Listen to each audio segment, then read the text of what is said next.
Hello friends, ನಮಸ್ಕಾರ ಎಲ್ರಿಗೂ. Welcome to my channel Soumya Rudresh blogs. Yes guys, ಎಲ್ಲರೂ ಹೇಗಿದ್ದೀರಾ? ಹೋಪ್ ಎಲ್ಲರೂ ಚೆನ್ನಾಗಿದ್ದೀರಾ ಅಂತ ಭಾವಿಸ್ತಾ ಇವತ್ತಿನ ವಿಡಿಯೋನ ಶುರು ಮಾಡ್ತಾ ಇದ್ದೀನಿ. ಕೆಲವೊಂದು ಟಿಪ್ಸ್ಗಳನ್ನೂ ಕೂಡ ಕೊನೆಯಲ್ಲಿ ನನಗೆ ತಿಳಿದಿರೋ ಮಟ್ಟಿಗೆ ನಿಮಗೆ ಹೆಲ್ತ್ ಬಗ್ಗೆ, ಕ್ಲೀನಿಂಗ್ ಬಗ್ಗೆ ಆಗಿರ್ಬೋದು, ಈ ಥರದ್ದು ವಿಷಯಗಳಿಗೆ ಸಂಬಂಧಿಸಿದಂತೆ ಇನ್ಫಾರ್ಮೇಷನ್ ಕೊಡೋಣ ನನಗೆ ತಿಳಿದಿರೋ ಅಷ್ಟು ಅಂತ ಅಂದ್ಕೊಂಡಿದ್ದೀನಿ. ವಿಡಿಯೋ ಕೊನೆಯವರೆಗೂ ನೋಡಿ. ಹಾಗೆ ಶಂಖಪುಷ್ಪ ಹೂವು ತುಂಬಾ ಬಿಟ್ಟಿತ್ತು. ಇವತ್ತು ದಾಸವಾಳದ್ದು ಸ್ವಲ್ಪ ಕಡಿಮೆ ಆಗಿದೆ ನಮ್ಮ ಒಂದು ಇದರಲ್ಲಿ. ಹಾಗೆ ಇವತ್ತು ಸಖತ್ ಗಾಳಿ, ಏನು ಮಳೆನೂ ಕೂಡ ಬರ್ತಾ ಇದೆ, ಹಾಗೆ ಬಿಸಿಲು ಕೂಡ ಇದೆ, ಗಾಳಿನೂ ತುಂಬ ಇದೆ. ಒಂಥರ ವೆದರ್ ಹೆಂಗಿದೆಯಪ್ಪ ಅಂದರೆ ಈ ಟೈಮಲ್ಲಿ ನಾವು ಸ್ವಲ್ಪ ಆರೋಗ್ಯದ ಕಡೆ ಗಮನ ಕೊಡಬೇಕು. ಯಾಕೆಂದರೆ ಈ ಕೋಲ್ಡು ಈ ಥರದ್ದೆಲ್ಲ ಬೇಗ ಅಟ್ಯಾಕ್ ಆಗಿಬಿಡುತ್ತೆ. ಹಾಗಾಗಿ ಮಕ್ಳನ್ನಂತೂ ತುಂಬ ಹುಷಾರಾಗಿ ಇಟ್ಕೊಳ್ಬೇಕು. ನೋಡಿ, ಇವತ್ತಿನ ಪೂಜೆ ಇದಾಗಿತ್ತು. ಇವತ್ತು ಸೋಮವಾರದ ವ್ಲಾಗ್ನ ಇವತ್ತೇ ಅಪ್ಲೋಡ್ ಮಾಡ್ತಾ ಇದ್ದೀನಿ. ವರಮಹಾಲಕ್ಷ್ಮಿಗೆ ಎಲ್ಲರೂ ಮನೆಗಳಲ್ಲೂ ಕ್ಲೀನ್ ಆಯಿತು ಅಂತ ಅಂದ್ಕೊಂಡಿದ್ದೀನಿ. ಇನ್ನೇನು ಕ್ಲೀನಿಂಗ್ ಕೆಲವ್ರು ಶುರು ಮಾಡಿದ್ದೀರಾ, ಕೆಲವ್ರದ್ದು ವೀಕೆಂಡ್ಸಲ್ಲಿ ಕ್ಲೀನಿಂಗು ಕೂಡ ಆಗಿದೆ ತುಂಬ ಮನೆಗಳಲ್ಲಿ. ಹಾಗೆ ನಾನು ಕೂಡ ಸ್ವಲ್ಪ ಮಾಡ್ಕೊಳ್ತಾ ಇದ್ದೀನಿ.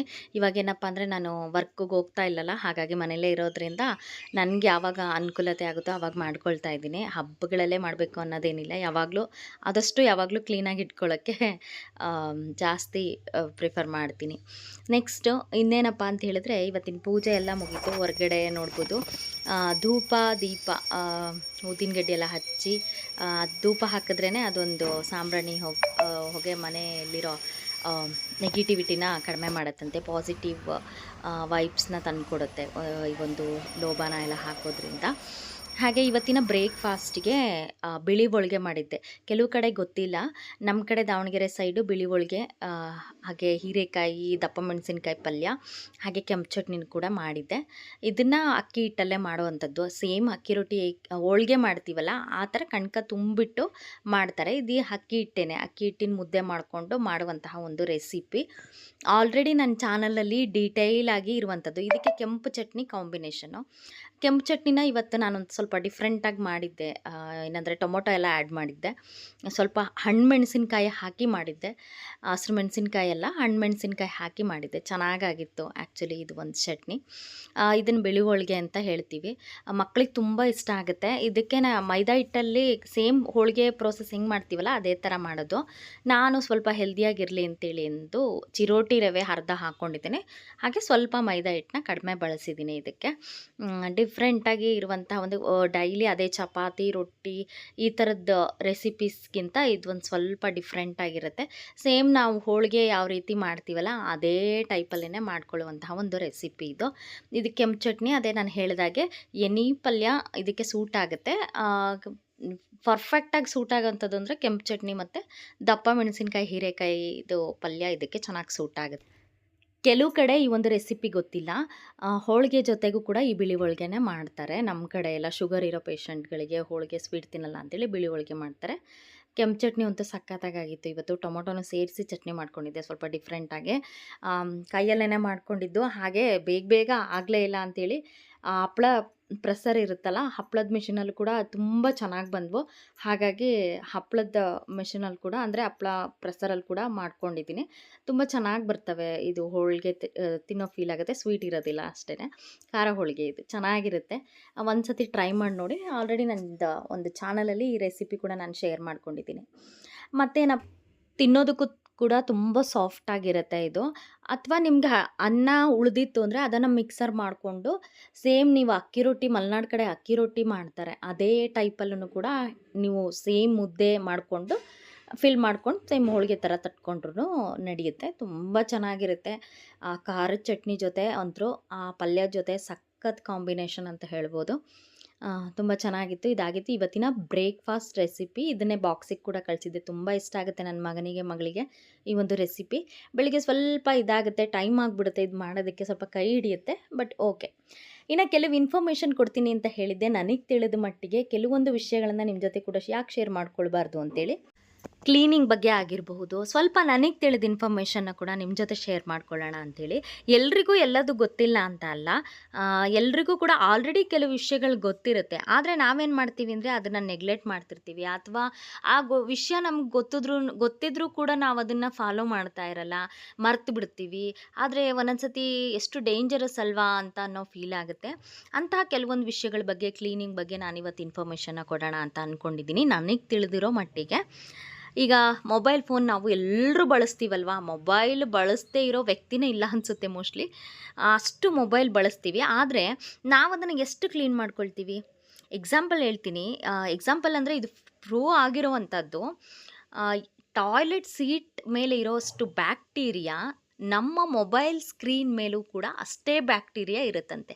ಜಸ್ಟ್ ಇಮ್ಯಾಜಿನ್ ನೋಡಿ, ಟಾಯ್ಲೆಟ್ ಸೀಟ್ ಮೇಲಿರೋಂಥ ಅಷ್ಟು ಬ್ಯಾಕ್ಟೀರಿಯಾ ಏನಿರುತ್ತೋ ಅದು ಮೊಬೈಲ್ ಸ್ಕ್ರೀನ್ ಮೇಲೂ ಕೂಡ ಇರುತ್ತಂತೆ. ಇದು ಪ್ರೂವ್ ಆಗಿದೆ.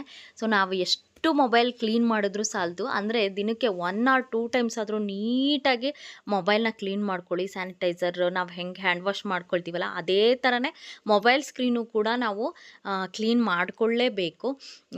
ಯಾಕೆಂದರೆ ಅಷ್ಟೊಂದು ಬ್ಯಾಕ್ಟೀರಿಯಾ ಅದ್ರ ಮೇಲೂ ಇರುತ್ತೆ ಅಂತ ಪ್ರೂವ್ ಆಗಿದೆ. ಆದಷ್ಟು ಮೊಬೈಲ್ನ ಎಲ್ಲ ಕ್ಲೀನ್ ಮಾಡ್ಕೊಳ್ತೀವಿ, ಒಂದೊಂದ್ಸತಿ ಮೊಬೈಲ್ ಕ್ಲೀನ್ ಮಾಡ್ಕೊಳ್ಳೋದೇ ಮರ್ತು ಬಿಡ್ತೀವಲ್ವ. ಸೊ ಮೊಬೈಲ್ ಕ್ಲೀನ್ ಮಾಡ್ಕೊಳ್ಬೇಕು, ಫಸ್ಟ್ ಪಾಯಿಂಟ್. ಇನ್ನು ಸೆಕೆಂಡ್ ಪಾಯಿಂಟ್, ನಾವು ಡೈಲಿ ಬ್ರಷ್ ಮಾಡ್ತೀವಿ. ಮಕ್ಕಳಿಗೂ ಕೂಡ ಚಿಕ್ಕ ಚಿಕ್ಕ ಮಕ್ಕಳಿಗೆಲ್ಲನೂ ಕೂಡ ಬ್ರಷ್ ಮಾಡಬೇಕು ಅಂತ ಕಲಿಸ್ತೀವಿ. ಬಟ್ ಮಕ್ಕಳಿಗೂ ಕೂಡ ಏನಪ್ಪ ಅಂದರೆ ನಾಲ್ಗೆನೂ ಕೂಡ ನಾಲ್ಗೆ ಮೇಲೂ ಎಷ್ಟೊಂದು ಬ್ಯಾಕ್ಟೀರಿಯಾ ಇರುತ್ತೆ, ಅದನ್ನು ನಾವು ಕ್ಲೀನ್ ಮಾಡ್ಕೊಳ್ಬೇಕು ಅನ್ನೋದನ್ನು ಹೇಳೋದನ್ನೇ ಮರ್ತು ಬಿಡ್ತೀವಿ. ಅದು ಕೂಡ ತುಂಬ ಇಂಪಾರ್ಟೆಂಟ್. ಯಾಕೆಂದರೆ ನಾವು ತಿನ್ನೋ ಆಹಾರ ನಾಲ್ಗೆ ಮೇಲೇ ಹೋಗಬೇಕಲ್ವ, ಒಳಗಡೆ ಬಾಯಿ ಮುಖಾಂತರ. ಹಾಗಾಗಿ ಅದು ತುಂಬ ಇಂಪಾರ್ಟೆಂಟು, ನಾಲ್ಗೆಯನ್ನು ಕೂಡ ವಾಶ್ ಮಾಡ್ಕೊಳ್ಬೇಕು ಅಂತೇಳಿ. ಇನ್ನು ನೆಕ್ಸ್ಟ್ ಏನಪ್ಪ ಅಂತಂದರೆ, ಕಿವಿಗೆ ನಾವು ಬಡ್ಸ್ನ ಯೂಸ್ ಮಾಡ್ತೀವಿ. ತುಂಬ ಡೇಂಜರಸ್ ಅಂತೆ ಬಡ್ಸ್ನ ಯೂಸ್ ಮಾಡೋದು. ಯಾಕೆಂದರೆ ಅಕಸ್ಮಾತ್ ಎಲ್ಲಾದರೂ ಕಿವಿ ಒಳಗಡೆ ಫುಲ್ ಒಳಗಿನ ಇನ್ನರ್ ಪಾರ್ಟ್ಗೇನಾದರೂ ಟಚ್ ಆಯಿತು ಅಂತಂದರೆ ತುಂಬ ಪ್ರಾಬ್ಲಮ್ ಆಗುತ್ತೆ. ಹಾಗಾಗಿ ಮತ್ತು ಹೆಂಗೆ ಕ್ಲೀನ್ ಮಾಡ್ಕೊಳ್ಳೋದು ಅಂದರೆ, ಒಂದು ಸಾಫ್ಟ್ ಕಾಟನ್ ಬಟ್ಟೆಯಿಂದ ನಾವು ಕಿವಿನ ಒರೆಸ್ಕೊಳ್ಬೇಕಾಗತ್ತೆ, ಕ್ಲೀನ್ ಮಾಡ್ಕೊಳ್ಬೇಕಾಗತ್ತೆ ಆದಷ್ಟು. ಇದು ಕೂಡ ಇಂಪಾರ್ಟೆಂಟ್. ಇನ್ನು ಮಕ್ಕಳದು ವಾಟರ್ ಬಾಟಲ್ಸು ಅಷ್ಟೇ, ನಾವು ಜಸ್ಟ್ ಹಾಗೆ ನೀರು ತುಂಬಿಡ್ತೀವಲ್ಲ, ಅದು ಕೂಡ ಡೇಂಜರಸ್ ಅಂತೆ. ಏನಂದರೆ ಪ್ರತಿದಿನವೂ ಕೂಡ ಅಥವಾ 2 ಡೇಸ್ಗೊಮ್ಮೆ ಆದ್ರೂ ನೀಟಾಗಿ ಬಾಟಲ್ನ ವಾಶ್ ಮಾಡಿ ನಾವು ತುಂಬಿಡಬೇಕಂತೆ. ಇನ್ನು ಇನ್ನೊಂದು ಮೇಯ್ನ್ ಪಾಯಿಂಟ್ಗೆ ಅದೇನಪ್ಪ ಅಂತೇಳಿದರೆ, ವಾರಕ್ಕೊಮ್ಮೆ ಆದ್ರೂ ನಾವು ಡಿಜಿಟಲ್ ಎನ್ವಿರಾನ್ಮೆಂಟ್ ಕ್ಲೀನ್ ಮಾಡ್ಕೊಳ್ಬೇಕಂದ್ರೆ, ಅಂದರೆ ಈಗ ಇತ್ತೀಚಿನ ದಿನಗಳಲ್ಲಿ ಫೋನ್ ಇಲ್ಲದೇ ಇರೋ ವ್ಯಕ್ತಿನೇ ಇಲ್ಲ. ಸೊ ಇನ್ಸ್ಟಾದಲ್ಲಿ ಫಾರ್ ಎಕ್ಸಾಂಪಲ್ ಹೇಳೋದಾದರೆ, ಏನೋ ಒಂದು ರೀಲ್ನ ನೋಡ್ತೀವಿ, ನೋಡ್ತಾ ನೋಡ್ತಾ ನೋಡ್ತಾ ಅದು ಒಳ್ಳೇದೋ ಕೆಟ್ಟದ್ದೋ ಅದಕ್ಕೆ ಅಡಿಕ್ಟ್ ಆಗೋಗ್ಬಿಡ್ತೀವಿ. ಅಂದರೆ ಅವ್ರನ್ನೇ ಫಾಲೋ ಮಾಡೋದು, ಆ ರೀತಿಯಾದಂತಹ ಅದು. ಆದಷ್ಟು ಈ ಇತ್ತೀಚಿನ ದಿನಗಳಲ್ಲಿ ಏನಪ್ಪ ಅಂದರೆ ಕೊಲೆ, ಜಗಳ, ಈ ಥರದ್ದೇ ತುಂಬ, ಅಂದರೆ ಕೆಟ್ಟದ್ರ ಕಡೆ ಜಾಸ್ತಿ ಬೇಗ ಒಂದು ವಾಲ್ ಬಿಡ್ತೀವಿ ಅಂತ ಹೇಳ್ತಾರಲ್ಲ, ಆ ಥರ. ಸೊ ಅದೇನಪ್ಪ ಅಂತಂದರೆ, ನಾವು ನಮಗೆ ಗೊತ್ತಿಲ್ಲದೇ ಆ ಒಂದು ಇದಕ್ಕೆ ಟೈಮ್ನ ಕೊಡ್ತಾ ಇರ್ತೀವಿ. ಪ್ಲಸ್ ನಮ್ಮ ಬ್ರೈನು ಕೂಡ ಒಂಥರ ಡಸ್ಟ್ಬಿನ್ ಥರ ಆಗೋಗ್ಬಿಡುತ್ತೆ. ಅಂದರೆ ಹೆಂಗೆ ಅಂದರೆ, ಇದು ನಮ್ಮ ಆರೋಗ್ಯಕ್ಕೆ ಒಳ್ಳೆಯದೋ ಕೆಟ್ಟದ್ದೋ ಅದು ನಿರ್ಧರಿಸೋ ಇದನ್ನೇ ಕಳ್ಕೊಂಡ್ಬಿಡ್ತೀವಿ ಒಂದೊಂದ್ಸತಿ. ಆದಷ್ಟು ಏನಪ್ಪ ಅಂದರೆ, ಒಳ್ಳೆ ಮೆಸೇಜಸ್ ಇರುವಂತಹ ವೀಡಿಯೋಸ್ನ ನೋಡಿ, ನಮ್ಮ ಆರೋಗ್ಯಕ್ಕೆ ಏನು ಬೇಕು ಬೇಡ ಈ ಥರದ ವೀಡಿಯೋಸ್ನ ನೋಡೋಣ. ತುಂಬ ಒಳ್ಳೊಳ್ಳೆ ರೆಸಿಪೀಸ್ ಹಾಕ್ತಿರ್ತಾರೆ, ಅಂಥದ್ದನ್ನ ನೋಡೋಣ, ಆ ಥರದ್ದನ್ನು ಮಾಡ್ಕೊಂಡು ತಿನ್ನೋಣ. ಕೆಲವ್ರದ್ದು ಹೆಂಗಪ್ಪ ಅಂತೇಳಂತಂದರೆ, ತುಂಬ ಇತ್ತೀಚಿನ ದಿನಗಳಲ್ಲಿ ಅದು ಜಾಸ್ತಿ ಆಗಿದೆ. ನಮಗೆ ಬೇಡದೇ ಇರೋದನ್ನೇ ಜಾಸ್ತಿ ನೋಡ್ತಾ ಇದ್ದೀವಿ ನಾವು ಮೊಬೈಲಲ್ಲಿ, ಅದಕ್ಕೆ ಜಾಸ್ತಿ ವ್ಯೂಸ್ ಇರುತ್ತೆ. ಒಳ್ಳೆಯದನ್ನು ತಗೊಳ್ಳಂಗೆ ಇಲ್ಲ ಜನ. ಒಳ್ಳೆಯದು ಬೇಕೇ ಬೇಕು ನಮಗೆ ಅನ್ನೋದನ್ನು, ನಮ್ಗೆ ಏನು ಬೇಕೋ ಅದನ್ನು ನೋಡೋಣ. ಆ ಬೇಡವಾಗಿರೋದನ್ನ ವೀಕ್ಲಿ ಒನ್ಸ್ ಆದರೂ ನಾವು ಅನ್ಫಾಲೋ ಮಾಡಬೇಕಂತೆ. ನಮಗೆ ಅದು ಬೇಡ, ನಮ್ಮ ಜೀವನಕ್ಕೆ ನಮ್ಮ ಇದಕ್ಕೆ ಅದು ಬೇಡ. ಆದಷ್ಟು ಒಳ್ಳೆಯರಾಗಿರೋಣ, ಒಳ್ಳೆ ರೀತಿ ಬಾಳೋಣ ಅಂತ ಹೇಳ್ತಾ, ಮಕ್ಕಳಿಗೂ ಕೂಡ ಒಳ್ಳೆಯದನ್ನೇ ಕಲಿಸೋಣ, ಒಳ್ಳೆಯದನ್ನೇ ತೋರಿಸೋಣ ಅಂತೇಳಿ ಹೇಳ್ತಾ, ಈ ವ್ಲಾಗ್ ಹೇಗನ್ನಿಸ್ತು, ನನ್ನ ಕೆಲವೊಂದು ಇನ್ಫಾರ್ಮೇಷನ್, ನನಗೆ ತಿಳಿದಿರೋವಂಥ ಇನ್ಫಾರ್ಮೇಷನ್ ನಿಮ್ಗೆ ಕೊಟ್ಟಿದ್ದೀನಿ. ಈ ವಿಡಿಯೋ ನಿಮ್ಗೇನು ಅನ್ನಿಸ್ತು ತಿಳಿಸಿ. ಹಾಗೆ ವಿಡಿಯೋ ಇಷ್ಟ ಆದರೆ ಲೈಕ್ ಮಾಡಿ, ಶೇರ್ ಮಾಡಿ, ಕಮೆಂಟ್ ಮಾಡಿ. ಮತ್ತೊಂದು ಒಳ್ಳೆ ವಿಡಿಯೋದೊಂದಿಗೆ ಸಿಗ್ತೀನಿ. Thank you for watching my channel. Thank you.